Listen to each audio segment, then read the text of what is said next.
This is Metro Week.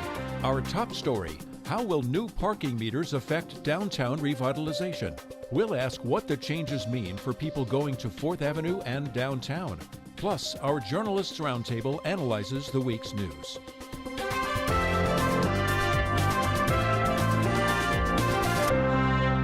I'm Andrea Kelly. Downtown Tucson's revitalization has depended on public and private investment, patience, and now parking changes. The city's parking agency built garages and is now installing new meters in the commercial areas of downtown. Here are the basics of the new technology. Tucson is upgrading its meters to accept more forms of payment and to function a little smarter with the use of cell phone technology for payments and alerts when your time is about to expire. The meters use solar power to recharge batteries. More than 1,000 of them are being installed downtown and around the University of Arizona, mostly in places meters already exist, with one exception. In January, the Parking Enforcement Agency will install meters for the first time on North 4th Avenue, which has always had free street parking. All the meters will require payment from 8 a.m. to 5 p.m.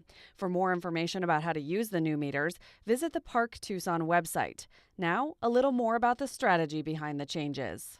Joining me in the studio now is Donovan Durbin, the administrator of Park Tucson. So you're installing some new meters downtown. They're going to be electronic instead of coin-operated. Tell me about what this process is and what these meters are. Well, we're making an effort to be more customer service friendly. We're trying to get with the times with a lot of cities that have gone from the old style coin only meters to electronic wireless meters that allow multiple forms of payment.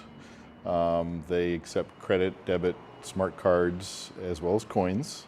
And we're creating a smartphone app that'll be branded for Tucson that will allow you to pay for both parking and transit, so the streetcar or the bus, and that'll roll out in the next few weeks. You'll be able to pay through the app with your credit card or debit card, or through a prepaid personal wallet with stored value.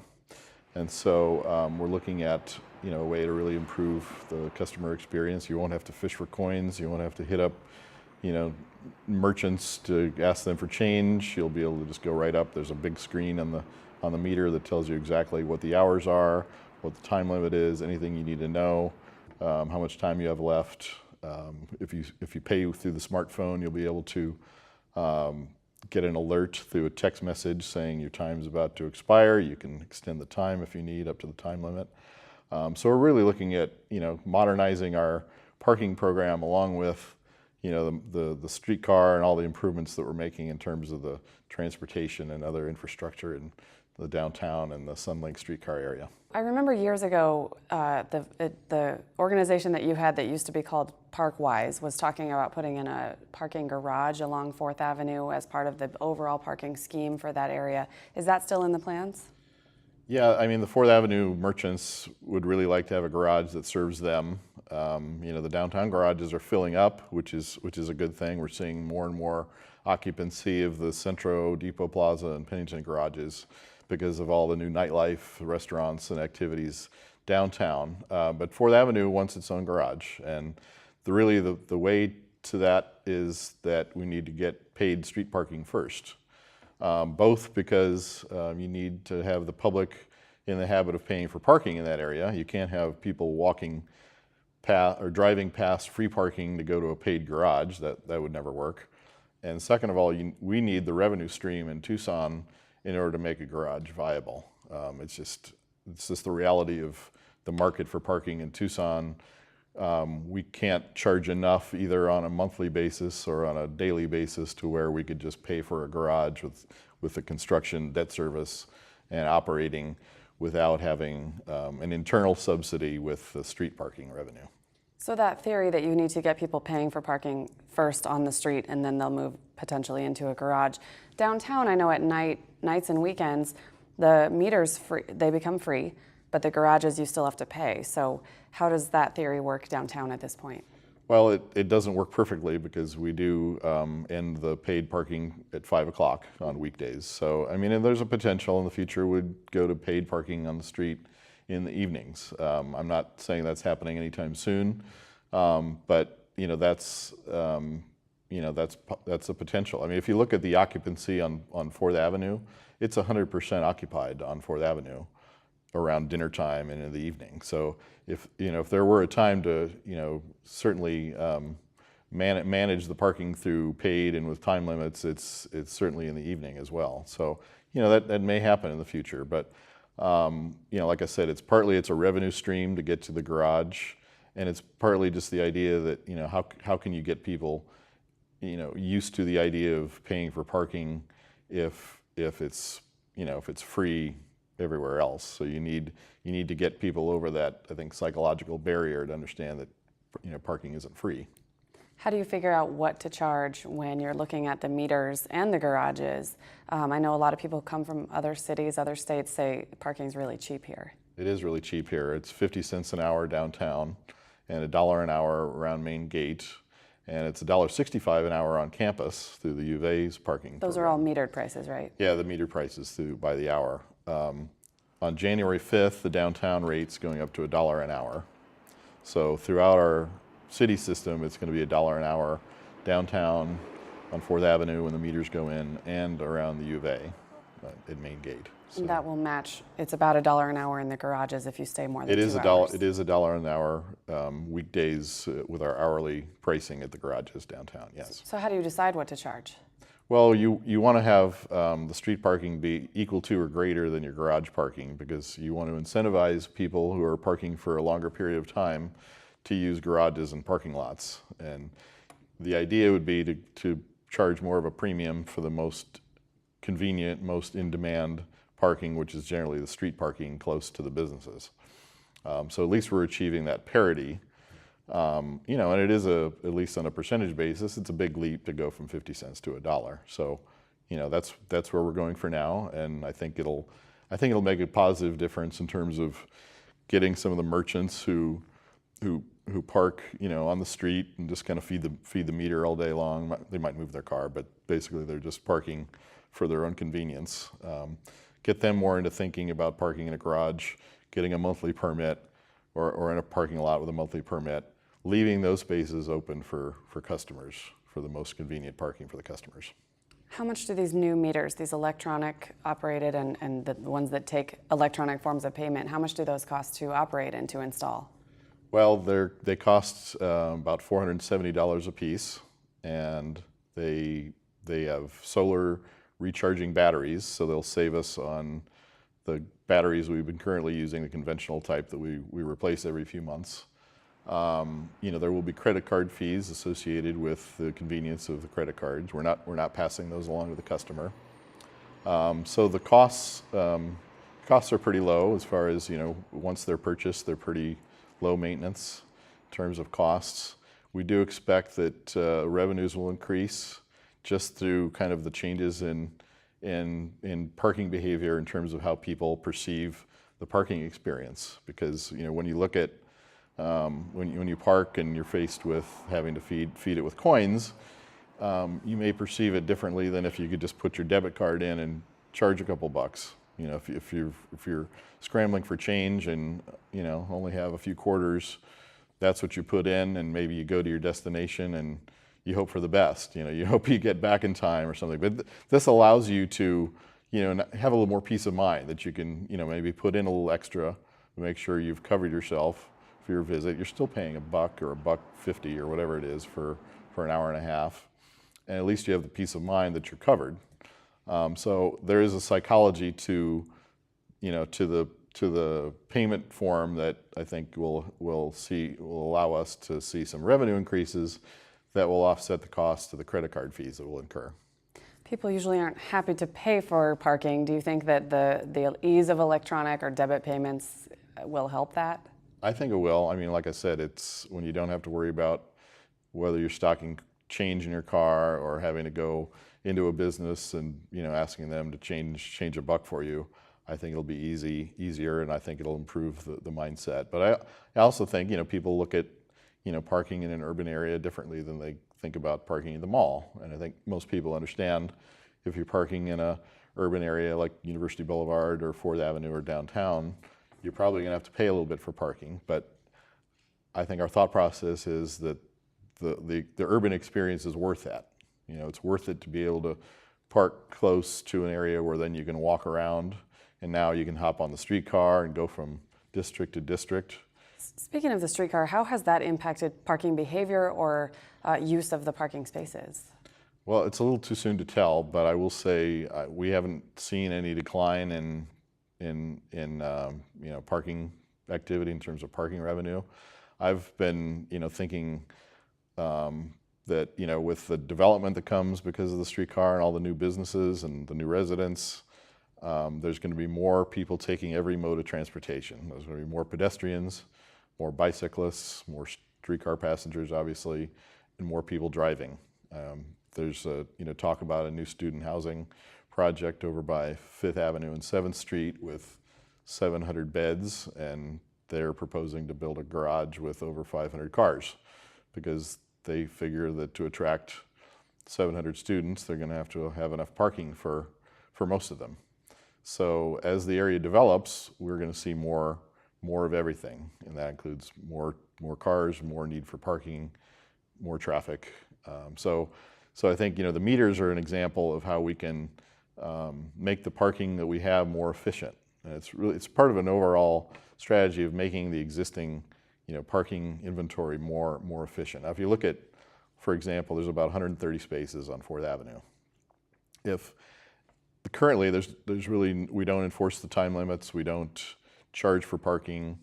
It gets, the spaces get parked with U of A students, Tucson High students, people from downtown who don't want to pay for parking downtown, sometimes employees of the businesses themselves. You get some of those spaces that don't turn over for most of the day. So with the meters, we're going to see a lot more turnover, which means that we're greatly magnifying the effective parking supply on 4th Avenue. So if instead of parking one car for 8 hours, you could park 8 cars for 1 hour, for example. And obviously that's going to help the businesses because they're going to find that their customers can find parking when and where they need it, and they can get more customers into those spaces. Donovan Durbin, thanks so much for coming in to join us today. My pleasure. Thank you. And we'll be right back with the roundtable. Hi, I'm Lorraine Rivera. Join me next for Arizona Week. Beer is becoming big business in Arizona. We're really dedicated to making the best tasting beer as possible. We've dumped batches that don't meet our standards. We're constantly investing in lab equipment that'll help us make better beer. Now our journalist roundtable. Joining me this week are Tim Steller of the Arizona Daily Star, my colleague Vanessa Barchfield of Arizona Public Media, and Thelma Grimes of Tucson Local Media. Thank you all for coming in. Let's keep talking a little bit more about parking. Thelma, one of the publications you edit is Inside Tucson Business. What do we know so far about what parking prices and parking plans do to local businesses? It's interesting. It's kind of like with the streetcar. We're not going to really know the effects of this until 6 months to a year down the road, but Tucson still has pretty low fees. And I took a look at some other areas around the nation that may have increased their parking fees over the last few years, and Seattle caught my eye. They, in 2012, did a strategic plan where they upgraded their meters, and they also planned on where they would increase parking fees. And in that, it was aimed at, increasing areas near restaurants, that kind of thing. And at first, business owners were saying, no, don't do it, we don't like it. But then after a year, they looked at the results, and restaurants saw receipts go up 5% because it became more convenience and easier parking and that kind of thing. So. Maybe because of what Donovan Durbin was talking about with turnover, if there's a limit on the parking, more people can come and go. But Tim, one of the things we did talk about in that interview is sort of the public will to pay more or to pay at all. So on 4th Avenue, it's free parking, and now it's going to be $1 an hour. How is that going to go over? Yeah, well, a lot of us are used to just kind of pulling into 4th Avenue, maybe taking a spot and jumping into a shop and buying something, or maybe meeting a friend for an hour or two. I think it's going to be easily absorbed into the public's consciousness especially if they're able to take debit cards. Most people have those. I know for me, I find the parking downtown to be cheap and plentiful enough. I work downtown, and yet oftentimes I find myself parking at a meter to be near a coffee shop that I'll go to. And I'll put in the change, and then after I'm done, after an hour or two, I'll drive over to my parking lot about 6 blocks away and park at my free spot. It's just that cheap and easy, for me. So is that cost, I mean, is it almost too cheap that it allows you to drive more instead of walking around downtown? Well, yeah, maybe it has been, and maybe it won't be, you know, and maybe that's the change that they're making now. Will you reconsider that when the cost goes up? No, I wouldn't. I mean, I probably should, just for my own good, park the car 6 blocks away, carry my pack both ways, maybe twice, and then I'd be in a lot better shape. But yeah, I would think that would, people are going to deal with it. It's 50 not cents to $1 is yeah, not. it's not that big a deal. Thelma, overall downtown revitalization, does this have a role to play? Big deal, small deal? I think this kind of goes towards where they're going. This is $800,000 investment. It's better fees, convenience. Like you said, you're digging around for your change. That's part of why some people don't like to use those meters. And so there's that convenience factor. There's the $800,000 in investments. These are the batteries charge on their own, less maintenance. It's going to tell them if they need maintenance, and this goes towards they invest in the streetcar, they invest in all of this. So I think it's part of continuing downtown revitalization. I think it's a good step. And Tim, how important do you think it is to people's decisions about where they're going to go for, say, like their restaurants at night or their entertainment at night? Do you think people take parking into consideration? Sure, yeah. I mean, I know I've heard from quite a few, especially older people who've heard about downtown doing better these days, and they have some trepidation about going downtown, and more convenience, better, all the way around, especially if they add in this convenience of either being able to use an app or a card to park, to do transit and do parking. It'll help. Thelma, there's another big news story this week that's also kind of business related, and it also covers the territory for the Northwest Explorer, another newspaper you edit, and that is Oro Valley is proposing to purchase the El Conquistador Country Club. There's also a sale of the El Conquistador Hotel happening. Give us an update on where we are on that. A little background to the Hilton El Conquistador Resort itself. It's had some financial troubles over the last few years. In 2012, it went through a bankruptcy auction. Nothing picked it up. So now it's kind of found a possible investor in HSL Properties that wants to buy the resort, but not the golf courses with it. So they're looking at closing the deal for an undisclosed amount around December 18th, but they want the town of Oro Valley to pick up the cost of that golf course, which land with the country club is about $1 million. And that would be 3 separate equal payments of cash, but to make it happen and do the operation and maintenance in the future, they want to increase sales taxes by ½ cent. I believe I read that the city of Oro Valley approved earlier this year a recreational facility at the Naranja Park. Is that still in the works? See, part of what they're doing is they're doing a ton of recreational facilities, and they've invested in Steampump Ranch and Naranja Park. And part of Naranja Park is more of an archery facility, soccer fields, and that kind of thing, not so much a community center like they're talking about they want to do in this property. Yeah, so it struck me, I don't know if it struck you, so they're talking about buying the country club in order to turn that into a community center. It's the case, is it not, that the golf courses are just something they have to take on in order to get the country club and turn that into a community center? And that's kind of how they're selling it. This is a community center that comes with a golf course. And so we asked that question later this week, well, why don't you just invest in the country club part, not the golf course part, which is where the money issues are. And they said that was not part of the deal. It was both, they come together and that's it. Yeah, that's what, when I talked to them about it, they said the same thing, that they couldn't separate those two entities. Now, for me, that's the problem with the thing, because golf courses are not making money these days, and so it's taking on a risk for a town to start launching itself into the golf business at a kind of inopportune moment. And Tim raised a good point today in his column about, they would have to spend $9 million before they would even begin to make money or break even. And that's something that the public is raising issues with. They announced it on December 3rd. They plan to vote next week on December 7th to make it official. There's not a lot of time in there to discuss the issues that could come with it. And this is all, there would be a raised, taxes would go up to pay for this. Absolutely. So is the tough sell really the golf course or the tax? What do you think? I think maybe there's confusion, or at least I have confusion, I would if I were an Oro Valley taxpayer, about why they need the sales tax if the golf courses are really going to break even as they expect over the next, starting in maybe 4 years. Do you get that? I think that's the confusion too. They're talking about, we're just going to pay cash in 3 equal payments and we don't need the money for that. We have it, but yet we're going to raise your taxes. And I think the residents are a little confused on, what do you mean you have the money, but yet you're still raising our taxes? And that's where they're trying to explain operation and maintenance of the golf course. They keep saying we're getting a community center. but the operation and maintenance of a golf course is expensive year after year. And of course, the operation and maintenance are the long-term costs as opposed to the acquisition, the purchase that may be approved next week. Yeah, you have your water fees, you have your maintenance fees, That's everything that goes with it. That's where it doesn't quite add up to me, because if they're telling me that they expect to break even or make money in year 4 or year 5, maybe they'll lose $2.5 million they're projecting before that. But then, so if they're expecting to make money from then into the hereafter, then yeah, why do we need a new tax to subsidize it? And a lot of their discussions about all of this was done behind closed doors. So we weren't privy to what exactly went into this, like you're bringing up, the planning for why is there a need for that sales tax. The public really wasn't involved in any of it. Now, does the public have a chance to vote on this after the board makes the town council makes a decision next week? The public can speak during the public hearing next Wednesday, but the vote is going to be held by the council. And the way it looks right now, and correct me if I'm wrong, it looks like 4-3 it'll pass.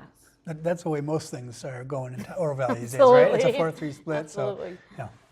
All right, I'm going to shift to another topic that you've been covering, Vanessa, which is a few different problems or issues or attempts to resolve student behavior issues related to the University of Arizona campus. So you went to a forum this week between the university, the city, and some of the neighborhoods around campus. What was that attempting to discuss? Well, so the problem really arose about just over a year ago, when three large student housing complexes opened at the corner of Speedway and Tyndall. Just to paint a picture, these are high-rise buildings, 14 stories high. The facades all have open balconies. Soon after students moved in, there were reports about residents throwing beer bottles and alcohol bottles and other trash into the lot below. The lot happens to belong to the Islamic Center of Tucson, a large mosque, also a community center. I mean, there's a playground for kids and things. So, potentially a very dangerous situation. No one's been hurt, but there's been growing frustration over that situation. So the university, the city, convened this forum in order to allow residents a chance to voice some of those concerns. So they came and voiced some concerns. What came out of it other than just a discussion? Were there any conclusions or solutions? Well, I think it showed that a lot of people are quite fed up. And of course, this is not new. I mean, it's been happening since before the Islamic Center situation arose. But I think that a lot of residents consider the university sort of treating its students with a degree of impunity and not punishing them. From the university's perspective, the students don't live on campus, so it's very hard to actually discipline them if either residents aren't reporting these problems to the university itself. I spoke with Kendall Washington White, who's the dean of students, and she's really asks residents to let the university know when problems are arising. So don't just call the police or call send the university a letter as well. something. Exactly. Okay. Now, another issue, student behavior, is some allegations that fraternities have been acting out of line, and you talked to Kendall Washington White about how that gets handled too. So bring us an update on that. So I was looking at frats this week because, well, they've been in the news a lot lately. Since 2012, 5 fraternities have been kicked off campus. Just this year, 10 of the 17 fraternities that are in the Interfraternity Council, one of the large umbrella organizations on campus, 10 of the 17 are under sanctions. What does that mean? They've broken code of conduct, they've had parties, they've been caught having parties where minors are drinking, things like that. So they become they are regulated by the university at that point.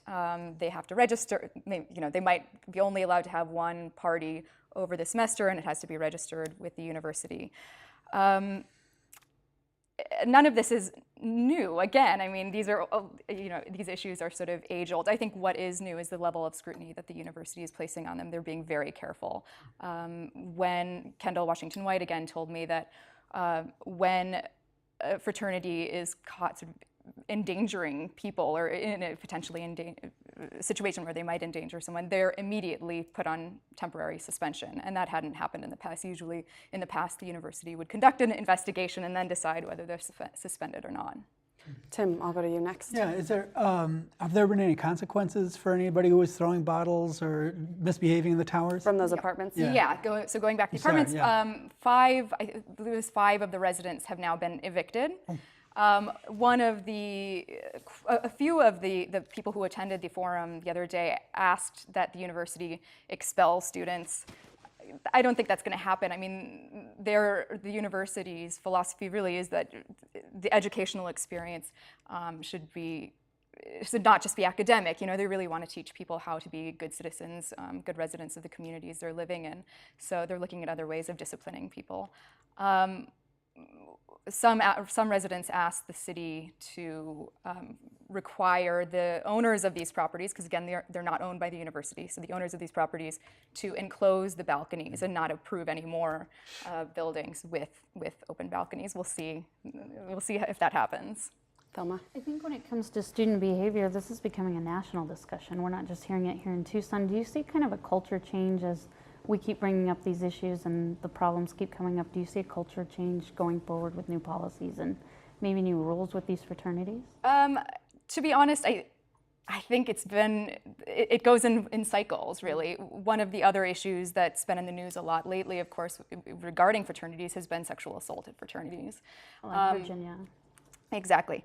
So a culture of change, I don't really know. I mean, I think that we're going to be talking about it right now. Whether it's the focus in 2 years, I'm not exactly sure. Vanessa, one of the things I was interested in your reporting this week was the difference between sanctions or punishment for an individual versus the fraternity as a whole. Yeah. How's that being handled, or how do they decide what to do? So the Dean of Students is the office that's responsible for disciplining students.